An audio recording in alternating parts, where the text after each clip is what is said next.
19장 면접 요령책 구매의 중요성에 대해서 말씀을 드릴 겁니다.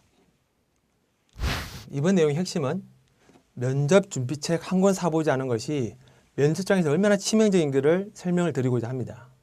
실제 면접 준비책 11,000원, 12,000원짜리 하는 거 하나 안 사보고 면접장 가시면은 100% 동문서답하고만 올 가능성이 큽니다.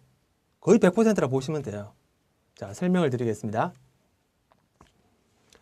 가장 많이 하는 질문이 인사 담당자 서류를 보고 자네는 왜 학점이 3점 이하? 다른 요즘 친구들은 다 4.0인데 자네는 왜 토익 점수가 이렇게 낮아? 아무리 회사에서 기본 점수 700을 받으라지만 720점은 너무한 거 아니야? 면박을 주기 위해서 부르지는 않습니다. 생각해 보시죠. 학점이나 영어 점수가 토익 점수가 낮았다고 면박을 줄 거면 왜 부르겠습니까? 그냥 부르진 않죠.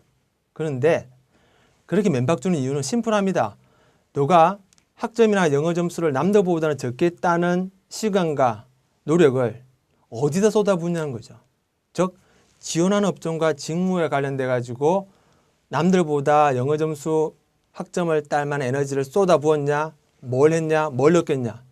그러면 자연스럽게 제가 비록 학점이 조금 일반적으로 지원하는 학생들보다 좀 낮지만 그 시간과 에너지를 제가 이 업종에 관련된 무슨 일을 했습니다. 토익 점수가 좀 낮지만 그래도 영어의 기본적인 영어는 되고요. 제가 이 업종에 관련돼서 뭘 하다 보니까 조금 부족합니다라고 이야기를 해주면 맞는 답변을 한 거죠. 그런데 많은 학생들이 학점에 영어 점수 가지고 막 면박을 주면은 지레지레 그냥 겁먹고 자신감 잃고 고개 푹 숙이고 끝났다는 말도 안 했는데 그냥 죄송합니다 하고 그냥 자기가 지풀에 나가버리고 책을 한 권 사보면 그 책에 나와 있습니다. 영어 질문, 성적 질문하는 이유는 이런 이유니까 이런 답변을 하시라고.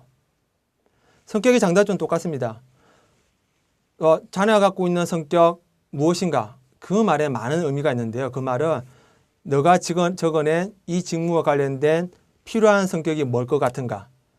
만약에 없다 그러면 그걸 위해서 무엇을 보완하는가? 예를 들어서 꼼꼼함을 되게 계획적이고 적는 것을 중요시 여기는 세무나 아니면 비서나 아니면 품질 관리팀이 지원했다 그러면은 제가 학생이지만 꼼꼼함이나 기록하는 게 좀 부족해서 제가 6개월 전부터 프랭클린 플랜을 사가지고 꼼꼼하게 적는 거, 수첩 관리하는 거, 시간 관리하는 걸 지금 나름대로는 트레이닝을 하고 있습니다.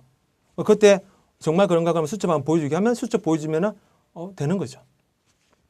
그런데 성격의 장단점을 말씀하세요라고 하면은 제가 남녀공학을 다녀가지고요. 성격이 두리뭉실하고 대인관계 좋습니다. 역설적으로 대인관계가 안 좋은 사람이 지원하겠습니까? 성격이 모난 사람이 지원할까요? 안 합니다. 그런 질문은 그런 답변을 요구하기 위해서 하는 질문이 아닙니다. 지원 동기가 뭔가? 면접 가이드 책에 보면 딱 정해져 있습니다.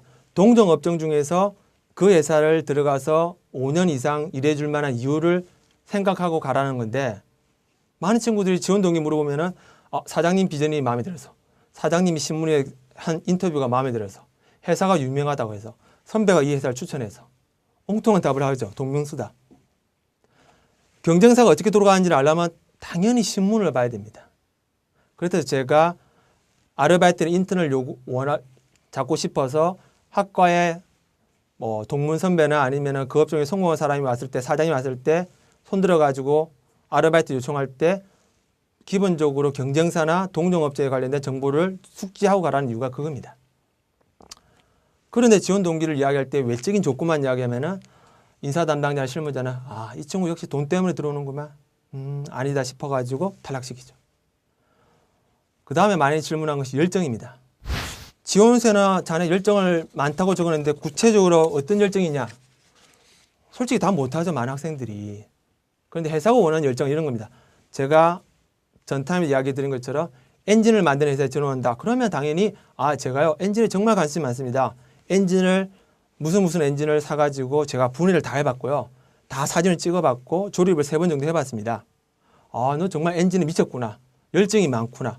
그렇게 생각을 하고 관심을 갖는 거죠.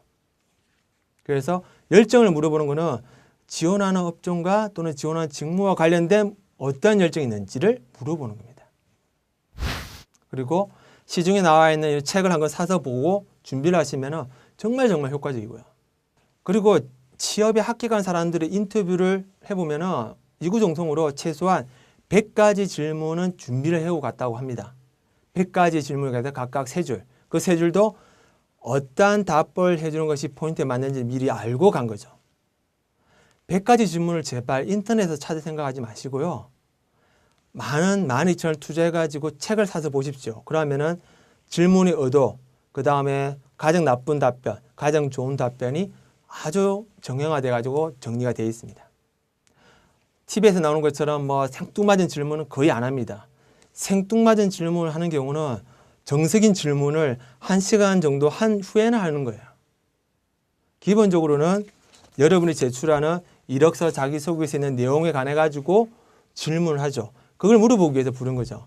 그걸 한 30분 동안 물어보고 나서 업종과 직무에 대해서 나름대로 필력을 하라고 또 몇 가지 질문을 하고, 그래도 시간이 남고 그래도 질문을 좀 할 만큼 메리트를 느꼈다 그러면은 이제 신변잡기나 기타를 물어보는 거죠.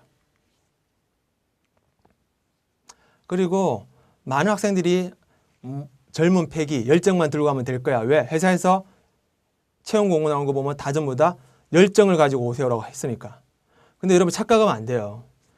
회사가 말하는 열정은 무궁한 패기를 원하는 게 아닙니다.